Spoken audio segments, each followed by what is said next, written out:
Oke, selamat malam teman-teman.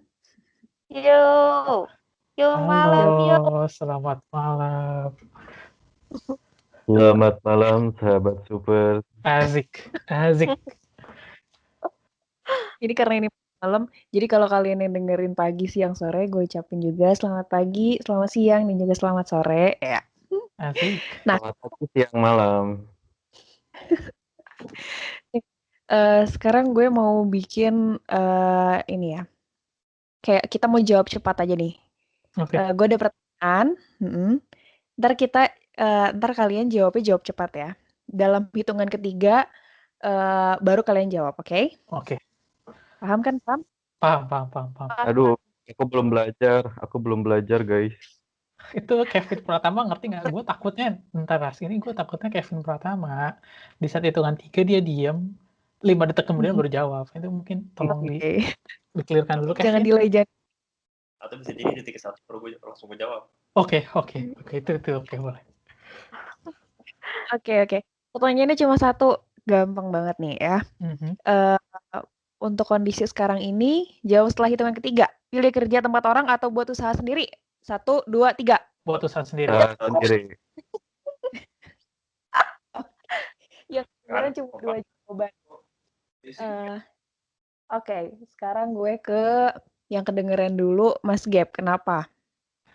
Kenapa gue pengen buka usaha sendiri? Karena emang dari dulu gue pengen sebenarnya gue karena di lingkungan gue adalah lingkungan teman-teman gue dari dulu bisa dikatakan lingkungan teman yang orang tuanya adalah pengusaha semua gitu, dan di mindset kepala gue emang dari dulu gue emang pengen buat usaha gitu, makanya gue dari semenjak gue kuliah tuh gue kayak udah ngebentuk grup sendiri, kelompok sendiri, gue coba menjual jasa dengan ini gue dengan tim-tim gue gitu, dan tujuan gue adalah emang karena gue pengen menjadi pemimpin di perusahaan gue sendiri gitu. Asik.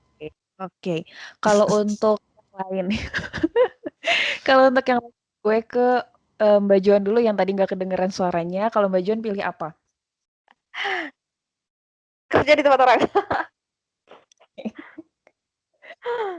Oke, kenapa?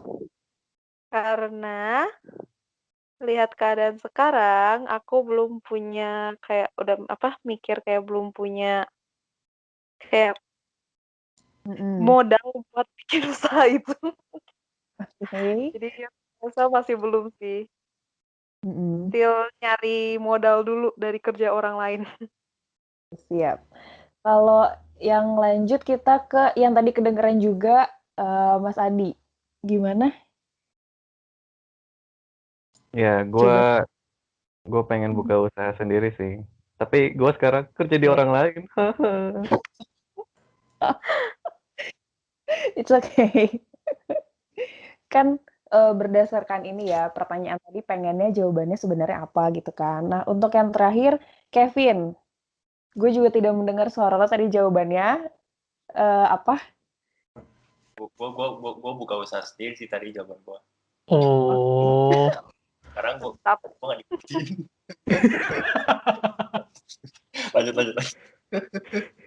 lanjut. Ya kalau gue sih udah, ya gue kebetulan gue juga pengalaman udah 2 tahun ya gue kerja di orang ya, dan gue ngerasa bahwa selama pandemi juga ya gue kurang berkembang aja kerja di orang tuh. Jadi ya gue memutuskan untuk kedepannya gue mau buka usaha sendiri gitu sih. Oke deh. Sip. Ngomongin tentang pilihan kalian tadi nih. Ini kan ada jawabannya berbeda. 3 orang pilih buat usaha sendiri dan 1 lagi pilih kerja tempat orang. By the way, kalian pernah nggak sih istilah yang namanya, aduh sering banget tuh ya di sosmed, budak korporat? Asik. Itu Apa tuh kakak? Bukan gue udah bukan ngerti istilahnya lah, gue udah jadi itu. Jadi ya itu. Baiklah. Karena mungkin sudah mengerti banget budak korporat ini, kita mulai dari Bapak Kevin. Menurut Kevin, apa arti budak korporat ini? Ya, jadi ya sekali lagi ini bukan dari Google, dari gua nih. Hari ini bukan hal dokter lagi. ini udah ini murni dari gua nih karena gua pengalaman. Oh, gue kira dari halo dokter gitu. Oh enggak ada itu di Halo Dokter, Bos. Oke. Jadi gini, budak korporat tuh adalah lu tuh mengagung-agungkan si perusahaan lu terus gitu. Jadi kayak lu tuh selalu menganggap perusahaan lu itu adalah salah satu-satunya perusahaan yang bisa membuat lu sukses dan bisa membuat lu kayak oke, gue bisa jadi orang nih kalau ada di perusahaan ini gitu. Padahal sebenarnya tuh kenyataannya tuh mungkin ada beberapa persen yang memang begitu, tapi ada beberapa persen lagi yang enggak gitu. Mungkin dari gue gitu. Oke, ada yang mau ngasih jawaban lain mungkin? Ada yang tahu nggak apa sih itu budak korporat kayak gitu? Mungkin budak korporat ya, mungkin budak korporat bahasa simpelnya ya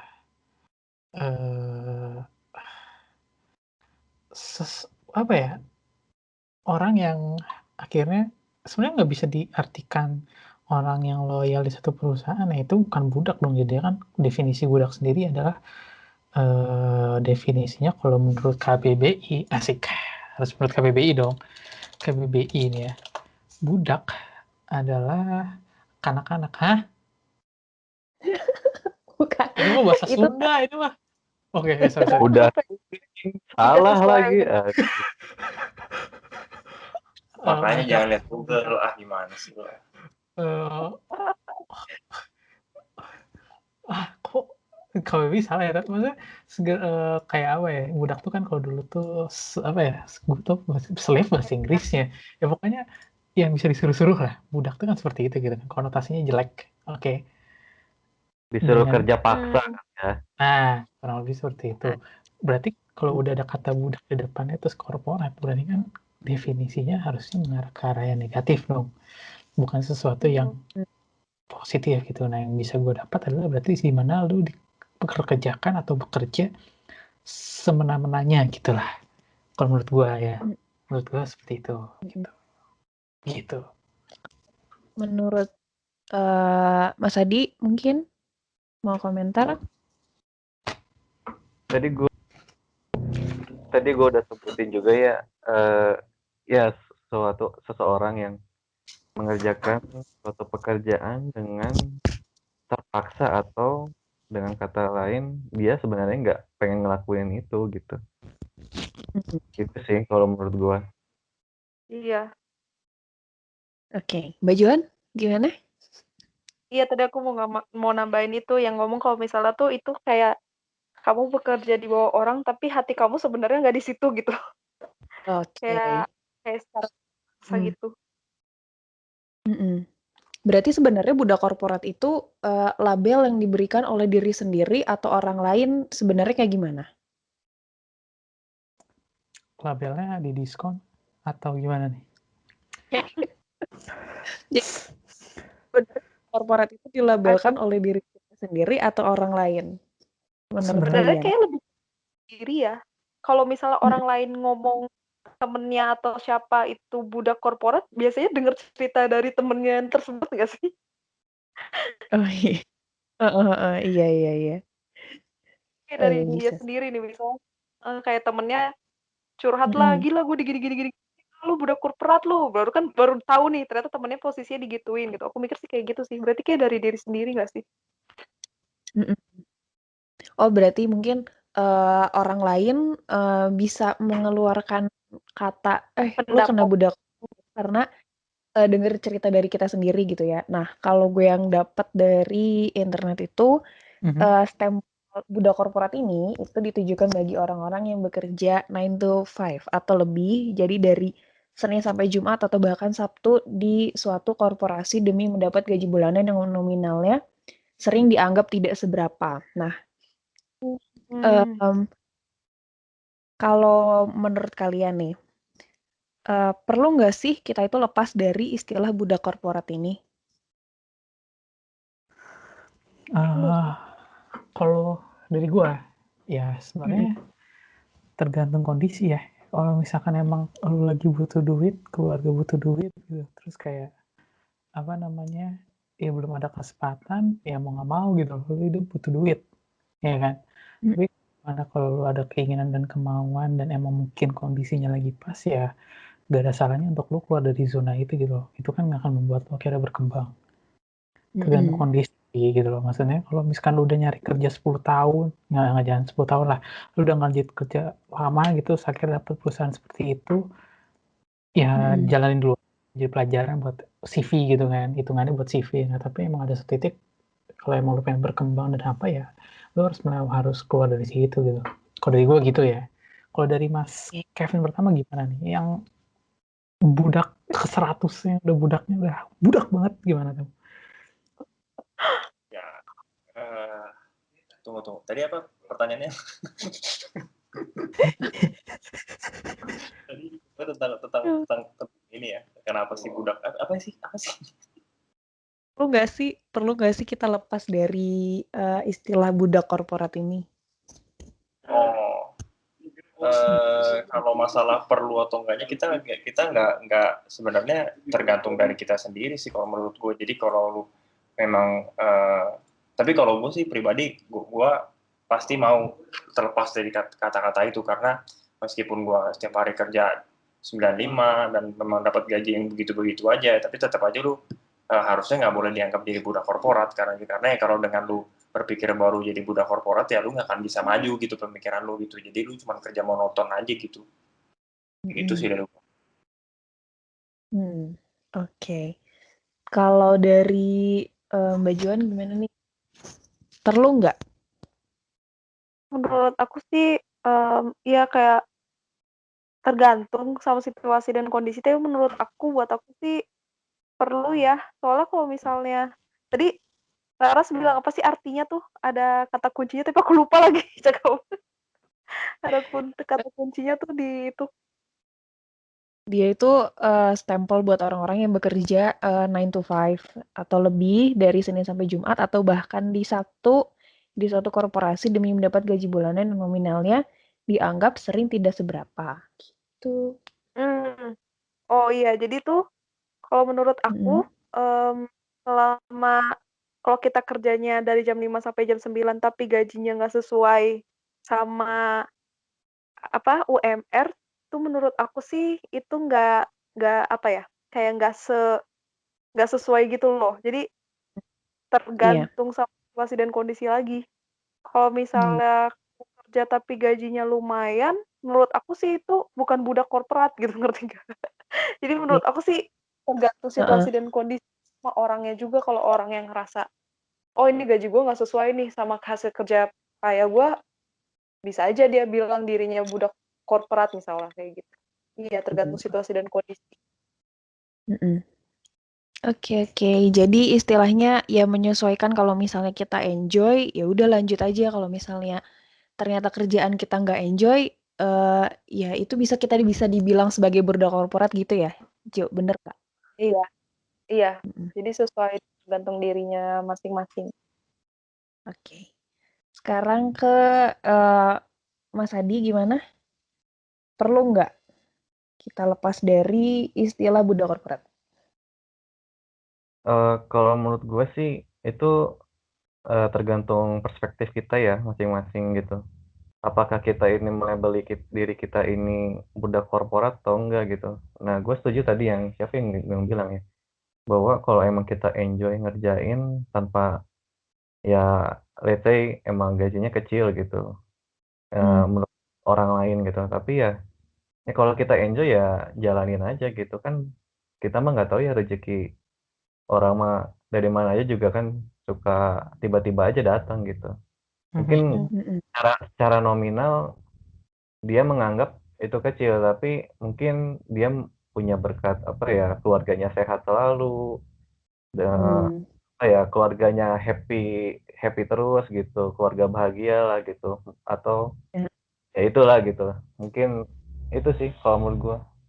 Jadi ya itu tergantung perspektif orang yang melihatnya itu. Oke, liut. Oke, gue suka banget nih jawabannya, jawaban dari semuanya. Berarti emang tergantung kalimat apa ya? Dua Kalimat kata pembuka. Oh, bukan.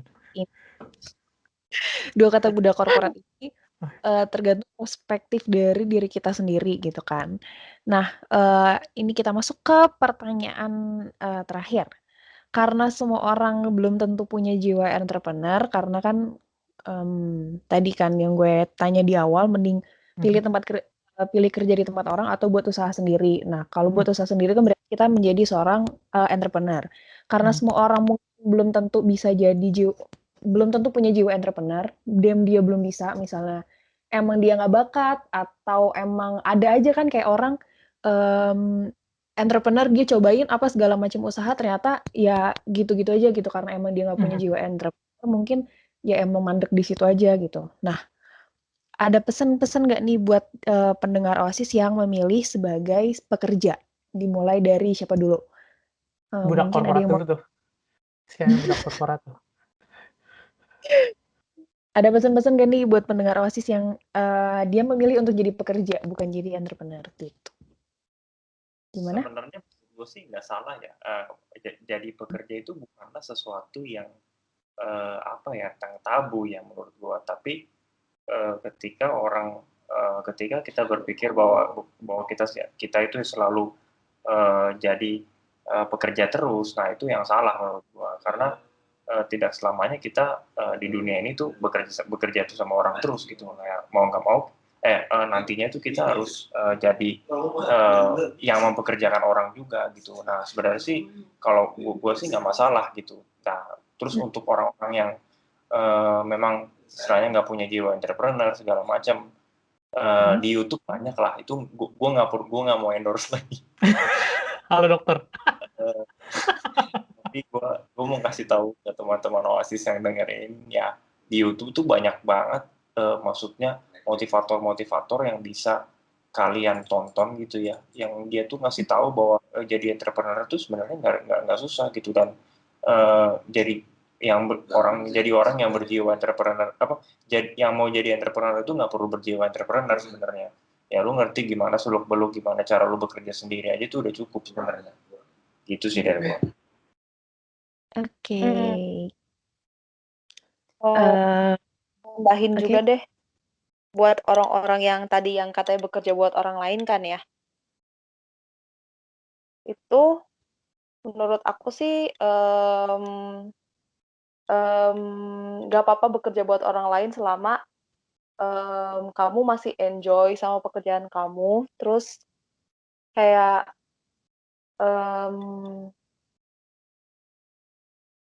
hasil kerja jerih payah kamu tuh seimbang dengan pendapatan kamu juga, aku mikir gitu sih.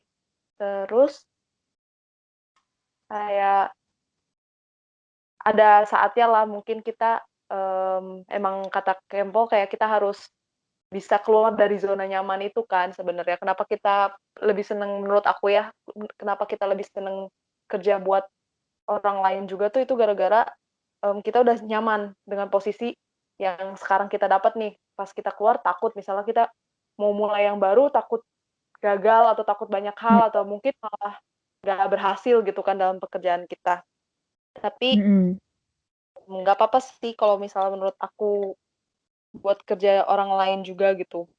Buat belajar, buat bikin modal juga. Itu sih masukan dari aku. Iya, kayak gitu sih. Kalau yang aku dengar sih bukan apa ya, ini dulu waktu zaman aku ada di suatu komunitas gitu, mungkin bukan keluar dari zona nyaman, tapi kita memperluas zona nyaman kita gitu. Jadi itu paling ya. Bagus tuh, gue suka memperluas zona nyaman gitu.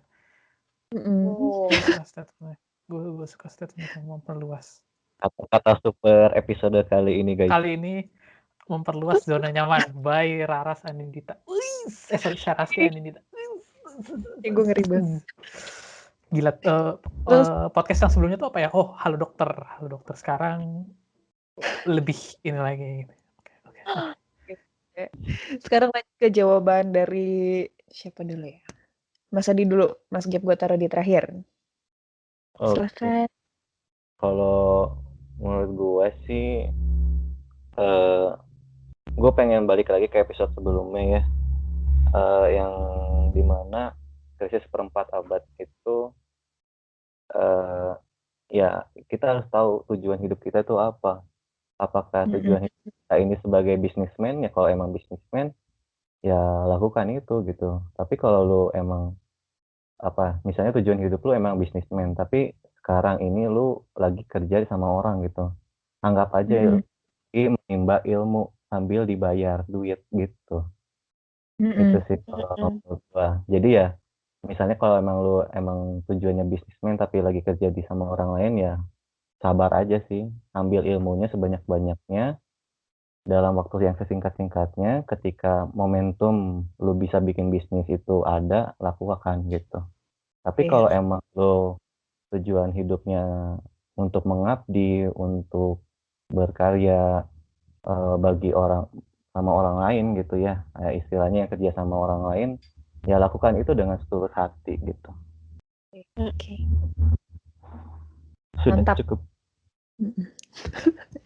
Terakhir kita dengarkan dari Gap. Oke. Mungkin gue suka statement semuanya gitu dari Kevin, Joan sama Mas Adi, dan yang gue pengen nambahin lagi yang Mas Adi bilang tadi, ya tujuan hidup lo apa gitu. Ada orang yang pengen jadi pengusaha, ada juga enggak gitu loh. Ini nggak bisa maksain, oh ya lu harus jadi pengusaha. Balik lagi gitu, semuanya butuh balance gitu ya. Nggak bisa kalau misalkan bayangin seluruh dunia ini adalah semuanya pengusaha. Yang mau kerja siapa? Gitu Iya. kan goalsnya tiap orang beda-beda gitu. Terus belajar juga dari pengalaman gue. Mungkin pengalaman gue masih belum banyak ya, tapi gue udah mulai kerja itu gue dari tahun kedua gue kuliah, jadi 2017 ya, 2016an gitu, 2015 2016 gue udah mulai kerja gitu kan. Gue sebagai freelance, gue kerja di 3 kota berbeda. Gue sempat kerja di Bandung, Padalarang, Jakarta, Bali. Sekarang gue di Jerman.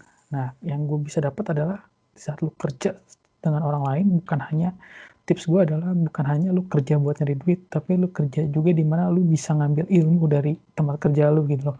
Karena pada akhirnya lu ngambil ilmu itu bukan artinya oh ya lu gua ngambil ilmu buat usaha, enggak juga. Lu ambil ilmu itu mungkin bisa buat nanti anak-anak lu, atau mungkin lu juga saat lu pindah ke pekerjaan yang baru, perusahaan yang baru, lu diangkat jadi misalkan jadi posisi lebih tinggi, lu tahu ada ilmu yang udah lu pelajari. Jadi tips dari gue adalah di saat lu bekerja, janganlah pikirkan itu hanya untuk bekerja untuk uang doang, tapi pikirkan lu ke situ untuk berkembang juga gitu loh.